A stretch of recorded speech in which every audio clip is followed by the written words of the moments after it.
ಇತ್ತೀಚಿನ ಸಂಚಿಕೆಗಳನ್ನು ಜಾಹೀರಾತಿನ ಕಿರಿಕಿರಿ ಇಲ್ಲದೆ ನೋಡಿ.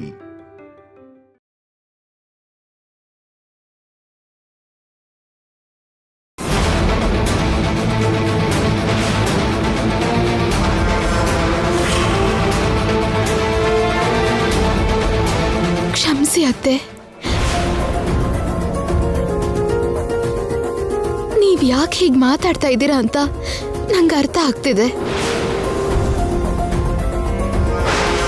ಎಷ್ಟು ನೊಂದ್ಕೊಂಡು ಹೀಗೆ ಮಾತಾಡ್ತಾ ಇದ್ದೀರಾ ಅಂತನೂ ನಂಗೆ ಅರ್ಥ ಆಗ್ತಿದೆ. ನಿಮ್ಮನ್ನ ಗಯ್ಯಾಳಿ ಅನ್ಲಿ ಅಂತಾನೋ, ನಿಮ್ಗೆ ಕೆಟ್ಟ ಹೆಸರು ತರೋದಿಕ್ಕಂತಾನೋ ನಾನು ಈ ಮನೆ ಬಿಟ್ಟು ಹೋಗಿದ್ದಲ್ಲ ಅತ್ತೆ. ನನ್ನ ಮುಖ ನಿಮಗ್ ತೋರಿಸ್ಬೇಡ ಅಂದ್ರಲ್ಲ, ನಿಮ್ ಮುಂದೆ ಇದ್ದು ನಿಮ್ಗೆ ನೋವು ಕೊಡೋದು ಯಾಕೆ ಅನ್ನೋ ಉದ್ದೇಶದಿಂದನೇ ನಾನು ಮನೆಯಿಂದ ಹೊರಗೆ ಹೋಗಿದ್ದು. ನಾನೇನೋ ಮಾತಿನ ವರ್ಷೆಗಂದ್ರೆ ನಿಜವಾಗ್ಲೂ ಹೊರಟೋಗ್ತೀಯಾ?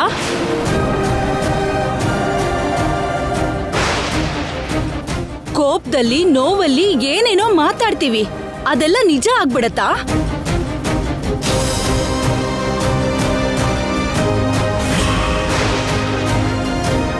ದೊಡ್ಡವರು ಕೋಪ ಮಾಡ್ಕೊಂಡಾಗ, ನೋವಲ್ಲಿದ್ದಾಗ ಚಿಕ್ಕವ್ರನ್ನ ಒಂದೆರಡು ಮಾತು ಹೇಳ್ಬಾರ್ದಾ? ಹೇಳೋ ಅರ್ಹತೆ ದೊಡ್ಡವ್ರಿಗಿಲ್ವಾ?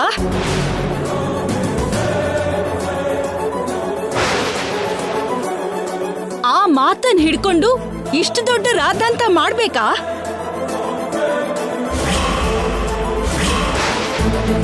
ಎಲ್ರ ಮುಂದೆ ಇಷ್ಟು ನಾಟಕ ಆಡ್ಬೇಕಾ?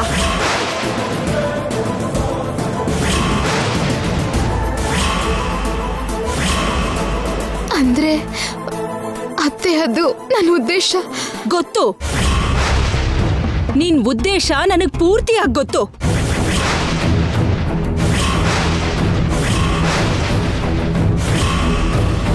ಕೇವಲ ಅತ್ತೆಗೆ ಕೆಟ್ಟ ಹೆಸರು ತರೋದೇ ನಿನ್ ಉದ್ದೇಶ.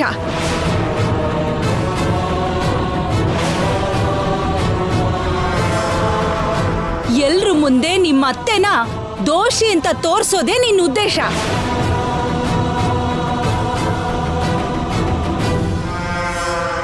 ಈ ಮನೆ ಮರ್ಯಾದೆನ ಬೀದಿಗೆ ತರೋದೇ ನಿನ್ ಉದ್ದೇಶ.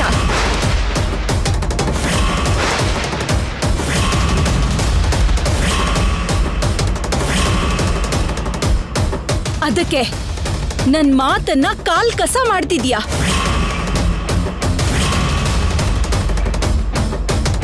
ನಾನ್ ಬೇಡ ಅನ್ನೋ ಕೆಲ್ಸನೇ ಮಾಡ್ತೀಯಾ? ನಾನ್ ಬೇಡ ಅಂದ್ರೂ ಕೂಡ ನಿಮ್ ಮಾವನ್ನ ಬೆಟ್ಟದ ಮೇಲೆ ಕರ್ಕೊಂಡು ಹೋಗಿ ಅವ್ರನ್ನ ಹಾಸ್ಪಿಟ್ಲಿಗೆ ಸೇರಿಸ್ಬಿಟ್ಟೆ. ಮಾವ ಬೆಟ್ಟದ ಮೇಲೆ ವೆಂಕಟೇಶ್ವರ ಸ್ವಾಮಿ ದರ್ಶನ ಮಾಡಕ್ ಹೋದ್ರು. ನಾನ್ ತಡೆದ್ರು ಕೂಡ ಕೇಳ್ದ ಹೊರಟೋದ್ರು. ನೀನ್ ಬೇಗ ಹೋಗಿ ಮಾವನ್ ವಾಪಸ್ ಕರ್ಕೊಂಡ್ ಬಾ.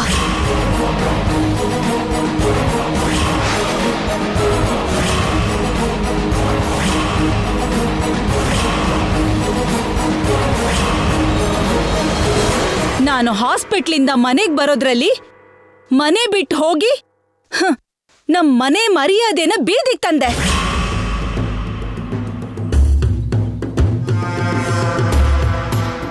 ಛೆ, ಶ್ಯಾಮ ಹಾಗ್ಯಾಕೆ ಮಾಡ್ತಾಳೆ ಮಮ್ಮಿ? ಹಾಗೆ ಮಾಡ್ತಾಳೆ.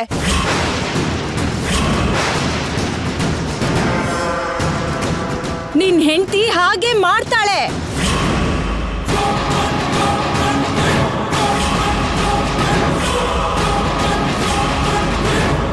ಇದೇನಾ ಮಮ್ಮಿ ನೀವು ಶ್ಯಾಮನ ಅರ್ಥ ಮಾಡ್ಕೊಂಡಿರೋದು? ಇಷ್ಟು ದಿನದಿಂದ ಶ್ಯಾಮನ ನೋಡ್ತಾ ಇದ್ದೀರಾ. ಅವಳಿಗೆ ಕೈಲಾದಷ್ಟುವೆ ನಮಗೆ, ನಮ್ಮ ಕುಟುಂಬಕ್ಕೆ ಒಳ್ಳೇದು ಮಾಡಿದ್ ಬಿಟ್ರೆ ಕೆಟ್ಟದ್ದು ಯಾವತ್ತೂ ಮಾಡಿಲ್ಲ ಮಮ್ಮಿ. ಹುಷಾರಿಲ್ದೆ ನಾನು ಮಂಚ ಹಿಡಿದ್ರೆ ನನ್ನ ಹೆಂಡತಿಯಾಗಿ ನನ್ನ ಸೇವೆ ಮಾಡಿ ನನ್ನ ಕಾಪಾಡ್ಕೊಂಡಿದ್ದಾಳೆ. ಒಬ್ಬ ಸೊಸೆಯಾಗಿ ನಿಮ್ಮ ಸೇವೆ ಮಾಡಿ ನಿಮ್ಮನ್ನು ಕಾಪಾಡ್ಕೊಂಡ್ಳು.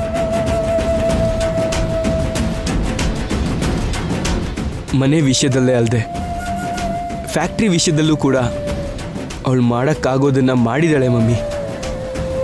ನಮ್ಮ ಫ್ಯಾಕ್ಟ್ರಿಗೆ ಒಳ್ಳೆ ಹೆಸರು ತಂದ್ಕೊಟ್ಟಿದ್ದಾಳೆ.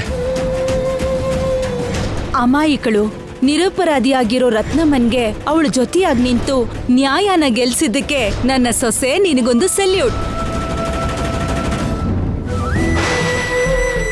ಶ್ಯಾಮ ಮಾಡೋ ಪ್ರತಿ ಕೆಲಸದಿಂದ ನಮಗೆ ಒಳ್ಳೆಯದೇ ಆಗಿದೆ, ಯಾವತ್ತೂ ಕೆಟ್ಟದಾಗಿಲ್ಲ.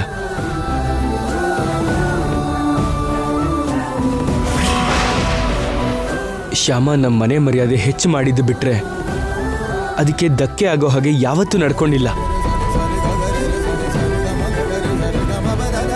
ಯಾವತ್ತೂ ಮಾಡದೇ ಇದ್ರು ಈಗ ಮಾಡಿದಾಳಲ್ಲ.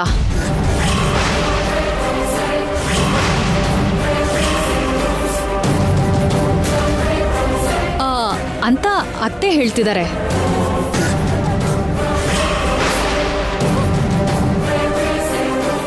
ಮಾವನ್ನ ಬೆಟ್ಟದ ಮೇಲೆ ಕರ್ಕೊಂಡು ಹೋಗಿದ್ರಿಂದ ನಮ್ಗೆ ಕೆಟ್ಟದೇ ಆಯ್ತಲ್ಲ.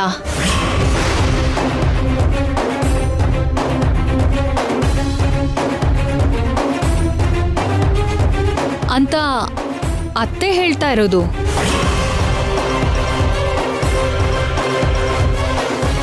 ಅವಳು ಮನೆಯಿಂದ ಹೊರಟು ಹೋಗಿದ್ದಕ್ಕೆ ನಮ್ ಮನೆ ಮರ್ಯಾದೆ ಹಾಳಾಯ್ತಲ್ಲ,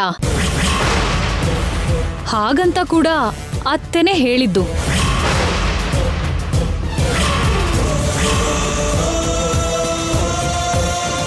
ಯಾರ ಉದ್ದೇಶ ಏನೋ ನನಗೆ ಚೆನ್ನಾಗಿ ಗೊತ್ತು. ಅತ್ತಿಗೆ, ನೀವು ಸ್ವಲ್ಪ ಹೊತ್ತು ಸೈಲೆಂಟ್ ಆಗಿದ್ರೆ ಒಳ್ಳೇದು.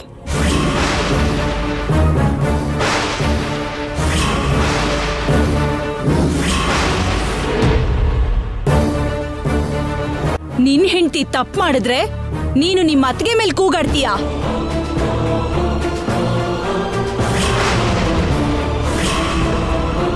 ನೀವು ಹೀಗೆ ಮಾತಾಡ್ತಿರೋದಕ್ಕೆ ಅತ್ತಿಗೆನೇ ಕಾರಣ ಆಗಿರೋದಕ್ಕೆ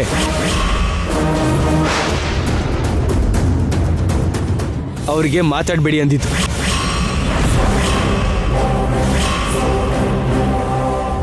ನಿಮಗೆ ಇಲ್ದೇ ಇರೋದನ್ನೆಲ್ಲ ಹೇಳಿ ನಿಮ್ಮ ಮನಸ್ಸು ಕೆಡಿಸಿದ್ದು ಅತ್ತಿಗೆನೇ ಆಗಿರೋದ್ರಿಂದ ಅವರಿಗೆ ಮಾತಾಡಬೇಡಿ ಅಂತ ಹೇಳ್ತಿದ್ದೀನಿ.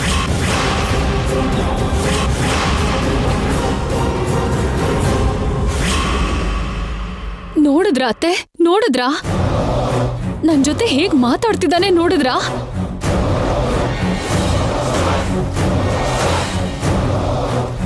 ತನ್ನ ಹೆಂಡತಿನ ಕಾಪಾಡ್ಕೊಳಕೋಸ್ಕರ ನಡೆದಿದ್ರಲ್ಲಿ ತನ್ನ ಹೆಂಡತಿ ತಪ್ಪೇನಿಲ್ಲ ಅಂತ ನಿಮ್ಮನ್ನ ನಂಬ್ಸಕ್ಕೋಸ್ಕರ ನನ್ ಮೇಲೆ ಆರೋಪ ಮಾಡ್ತಿದ್ದಾನೆ. ಆರೋಪ ಮಾಡೋದು ನಿನಗೆ ಅಭ್ಯಾಸ ಏನೋ, ಆದ್ರೆ ನಮಗ್ ಬರಲ್ಲ ಅಕ್ಕ.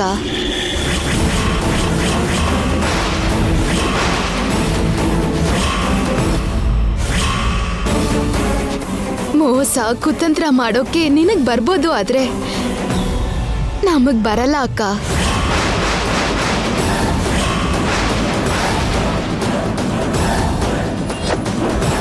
ಚಾಡಿ ಮಾತು ಹೇಳೋದು ನಿನಗ್ ಅಭ್ಯಾಸ ಅಷ್ಟೇ, ಆದ್ರೆ ನಮ್ಗ್ ಅಭ್ಯಾಸ ಇಲ್ಲ ಅಕ್ಕ.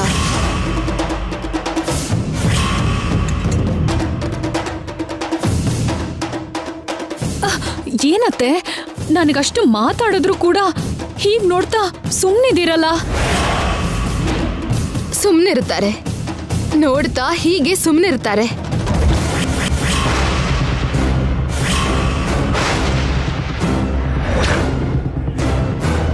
ಯಾಕೆ ಅಂದ್ರೆ ಚಾಡಿ ಮಾತ್ನ ಅವರು ಕೇಳಿರೋದ್ರಿಂದ.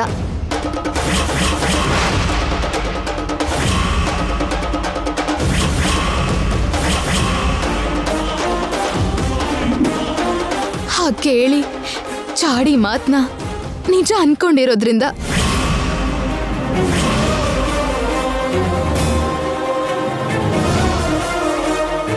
ಹಾಗನ್ಕೊಂಡು ಒಳ್ಳೆಯವ್ರನ್ನ ಅರ್ಥ ಮಾಡ್ಕೊಳ್ದೆ ಇರೋದ್ರಿಂದ.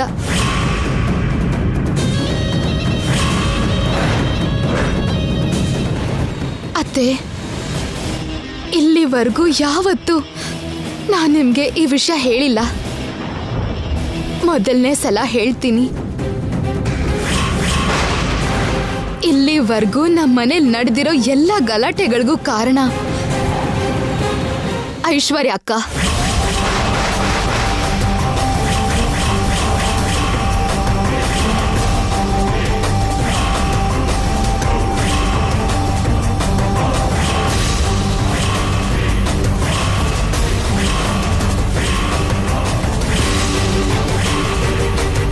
ಯಾಕೋ ಗೊತ್ತಿಲ್ಲ, ಮೊದ್ಲಿಂದ ಐಶ್ವರ್ಯ ಅಕ್ಕನ್ಗೆ ನಾನಂದ್ರೆ ಇಷ್ಟ ಇಲ್ಲ.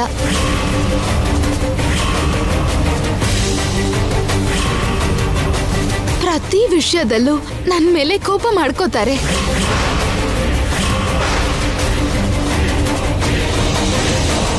ನನ್ ಮೇಲ್ ನಿಮ್ಗೆ ಇಲ್ದಿರೋದನ್ನೆಲ್ಲ ಸೇರಿಸಿ ಹೇಳ್ತಿದ್ರು.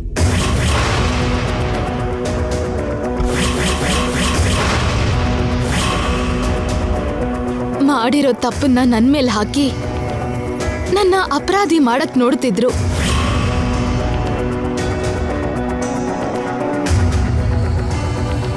ಇದನ್ನೆಲ್ಲ ಹೇಳಿ ನಿಮಗ್ ನೋವು ಕೊಡೋದ್ ಯಾಕೆ ಅಂತ ಇಷ್ಟು ದಿನ ಏನು ಹೇಳಿಲ್ಲ. ಮತ್ತೆ ಹೀಗ್ಯಾಕೆ ಹೇಳ್ತಾ ಇದ್ಯಾ?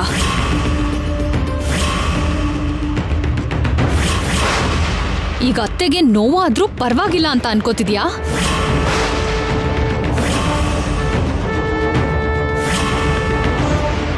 ಆಲ್ರೆಡಿ ಮಾವನ ಆರೋಗ್ಯನ ಹಾಳು ಮಾಡಿ ಅತ್ತೆಗೆ ನೋವು ಕೊಟ್ಟಾಗಿದ್ಯಲ್ಲ.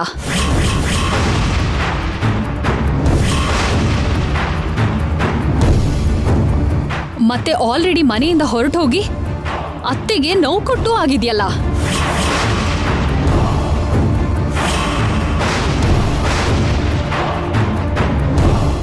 ಈಗ ನನ್ ಬಗ್ಗೆ ಕೂಡ ಹೇಳಿ ಇನ್ನೂ ನೋವು ಕೊಟ್ರು ಪರವಾಗಿಲ್ಲ ಅಂತ ಅನ್ಕೊಂಡಿದ್ಯಾ?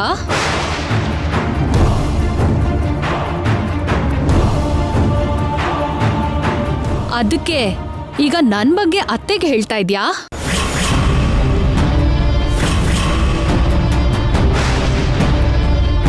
ಶಭಾಷ್ ಶ್ಯಾಮ, ಶಭಾಷ್. ಬಂದಿರೋ ಪ್ರತಿ ಸಂದರ್ಭನೂ ನಿನ್ಗೆ ಅನುಕೂಲವಾಗಿ ಮಾಡ್ಕೊಳ್ಳೋದ್ರಲ್ಲಿ ನಿನ್ ಬಿಟ್ರೆ ಬೇರೆ ಯಾರೂ ಇಲ್ಲ.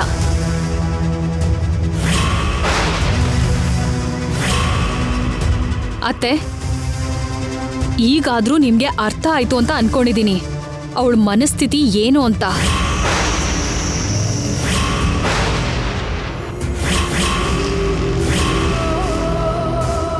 ಹೊರಗೆ ಒಳ್ಳೆಯವಳಾಗಿ ನಟಿಸ್ತಾನೆ, ಬೇರೆಯವ್ರ ಬಗ್ಗೆ ಚಾಡಿ ಹೇಳ್ತಾಳೆ ಅನ್ನೋದು, ಅವ್ರ ಬಗ್ಗೆ ದ್ವೇಷ ಹರಡ್ತಾಳೆ ಅನ್ನೋ ವಿಷಯ ನಿಮ್ಗೆ ಚೆನ್ನಾಗಿ ಅರ್ಥ ಆಯ್ತು ಅಂತ ಅನ್ಕೊಂಡಿದೀನಿ.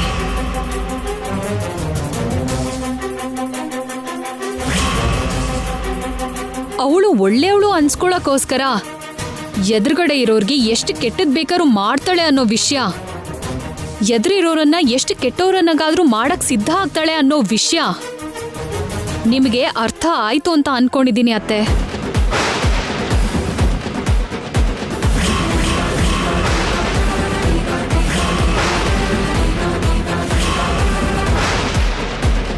ಅರ್ಥ ಆಯ್ತು.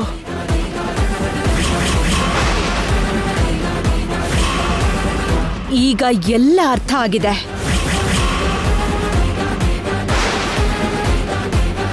ಶ್ಯಾಮ ನಿಜ ಸ್ವರೂಪ ಏನು ಅಂತ ಚೆನ್ನಾಗಿ ಅರ್ಥ ಆಯ್ತು.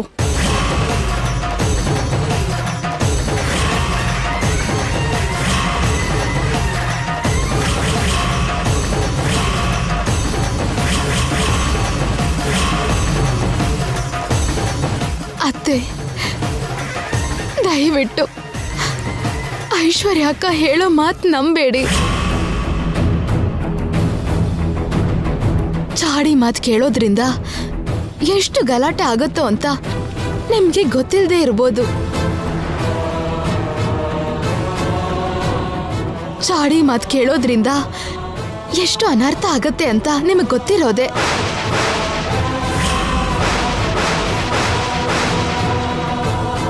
ಅದಕ್ಕೆ ದೊಡ್ಡವರು ಚಾಡಿ ಮಾತು ಕೇಳೋದು ಒಂದು ರೋಗ ಅಂತ ಹೇಳ್ತಾರೆ.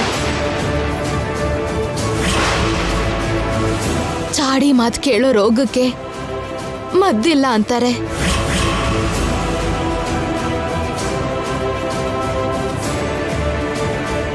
ಹಾಗೆ ಚಾಡಿ ಹೇಳೋರ್ಗೆ ನಾಚಿಕೆ ಇಲ್ಲದೆ ಇದ್ರು ಕೇಳೋರ್ಗೆ ಬುದ್ಧಿ ಇರಬೇಕು ಅಂತಾರೆ.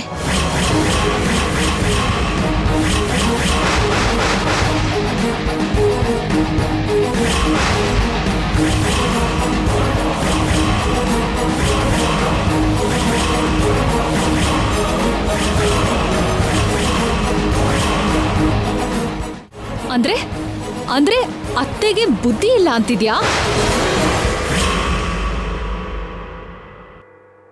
ನನಗೆ ನಾಚಿಕೆ ಇಲ್ಲ ಅಂತಿದ್ಯಾ?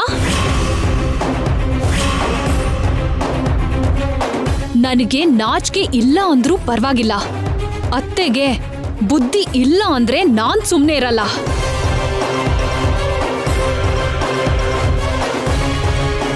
ಶ್ಯಾಮ ಮಮ್ಮಿ ಅಂದಿದ್ದಲ್ಲ ಅತ್ಗೆ, ಜನರಲ್ ಆಗಿ ಅಂದಿದ್ದು.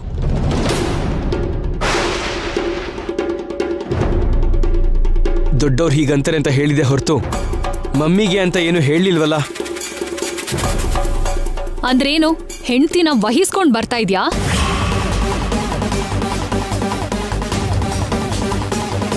ತಾಯಿಗೆ ಅಂತ ಮಾತಂದ್ರು ಕೂಡ ಹೆಂಡ್ತಿನೇ ವಹಿಸ್ಕೊಂಡ್ ಬರ್ತಾ ಇದ್ಯಾ?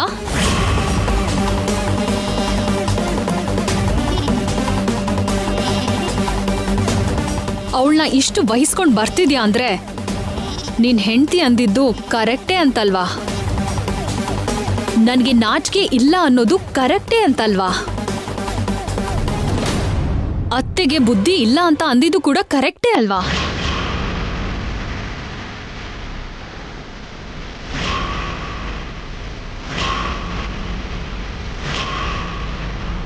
ಹೌದು, ನನಗ್ ಬುದ್ಧಿ ಇಲ್ಲ.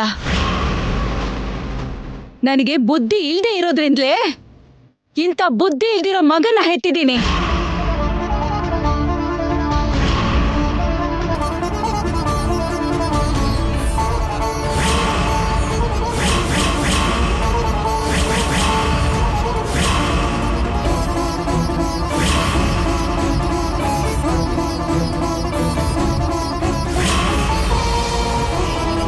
ನನ್ಗೆ ಬುದ್ಧಿ ಇಲ್ದೇ ಇರೋದ್ರಿಂದಲೇ ಹೆಂಡತಿ ಸೆರಗ್ ಹಿಡ್ಕೊಂಡು ಅಮ್ಮನ್ನ ಅವಮಾನ ಮಾಡೋಂತ ಇಂಥ ಮಗನ್ ಹೆತ್ತಿದ್ದೀನಿ.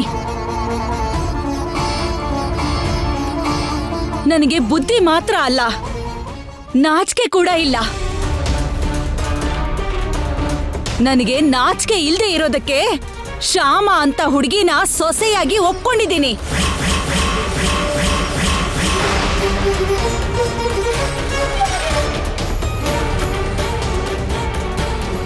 ನನಗೆ ನಾಚಿಕೆ ಇಲ್ದೇ ಇರೋದಕ್ಕೆ ಆಸ್ತಿ ಅಂತಸ್ತಿನ ವಿಷಯದಲ್ಲಾಗ್ಲಿ, ಮಾನ ಮರ್ಯಾದೆ ವಿಷಯದಲ್ಲಾಗ್ಲಿ ಯಾವ ರೀತಿಲೂ ಸರಿ ತೂಗದೆ ಇರೋ ಶ್ಯಾಮನ್ನ ಈ ಮನೆ ಸೊಸೆಯಾಗಿ ಒಪ್ಕೊಂಡಿದ್ದೀನಿ.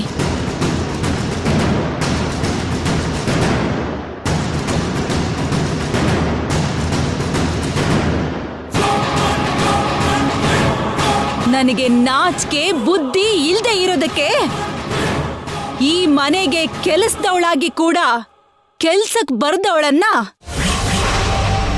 ಈ ಮನೆ ಸೊಸೆಯಾಗಿ ಒಪ್ಕೊಂಡಿದ್ದೀನಿ.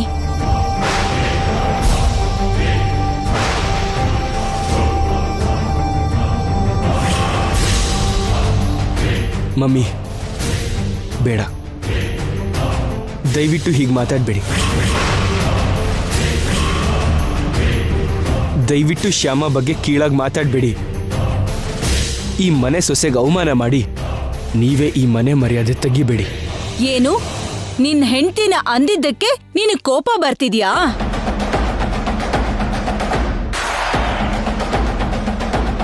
ತಾಯಿ ಬೇವು ಹೆಂಡ್ತಿ ಬೆಲ್ಲ ಆಗೋದ್ಲಾ?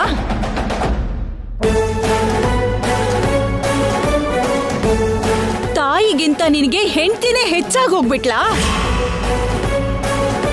ಒಬ್ರು ಹೆಚ್ಚು ಒಬ್ರು ಕಡಿಮೆ ಅಂತ ತೂಗೋದಕ್ಕೆ ನೀವು ವಸ್ತುಗಳಲ್ಲ ಮಮ್ಮಿ, ಮನುಷ್ಯರು. ವಸ್ತುಗಳನ್ನ ದುಡ್ಡು ಕೊಟ್ಟು ಕೊಂಡ್ಕೋಬಹುದು, ಬೇಡ ಅನ್ಸಿದ್ರೆ ಮಾರ್ಲೂಬಹುದು. ಆದ್ರೆ ತಂದೆ ತಾಯಿನ, ಹೆಂಡತಿ ಮಕ್ಕಳನ್ನ ದುಡ್ಡು ಕೊಟ್ಟು ಕೊಂಡ್ಕೊಳಕ್ಕಾಗಲ್ಲ, ದುಡ್ಡಿಗೋಸ್ಕರ ಮಾರಕ್ಕೂ ಆಗಲ್ಲ. ನನಗೆ ನೀವ್ ಹೇಗೋ ಶ್ಯಾಮ ಕೂಡ ಹಾಗೆ ಮಮ್ಮಿ.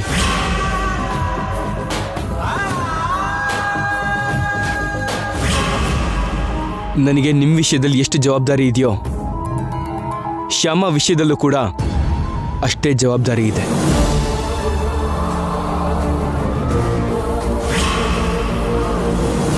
ತಪ್ಪು ನೀವು ಮಾಡಿದ್ರು ಶ್ಯಾಮ ಮಾಡಿದ್ರು ಆ ತಪ್ಪನ್ನ ಸರಿ ಮಾಡೋದು ನನ್ನ ಜವಾಬ್ದಾರಿ. ಈ ವಿಷಯದಲ್ಲಿ 100% ಶ್ಯಾಮ ತಪ್ಪಿಲ್ಲ ಅಂತ ನಾನು ಮನಸ ವಾಚ ಕರ್ಮಣ ನಂಬ್ತಾ ಇದ್ದೀನಿ. ಅಂದ್ರೆ 100% ತಪ್ಪು ಅತ್ತೆದೆ ಅಂತ ಅಲ್ವಾ? ಅದೇ ತಾನೇ ಅವನ ಉದ್ದೇಶ.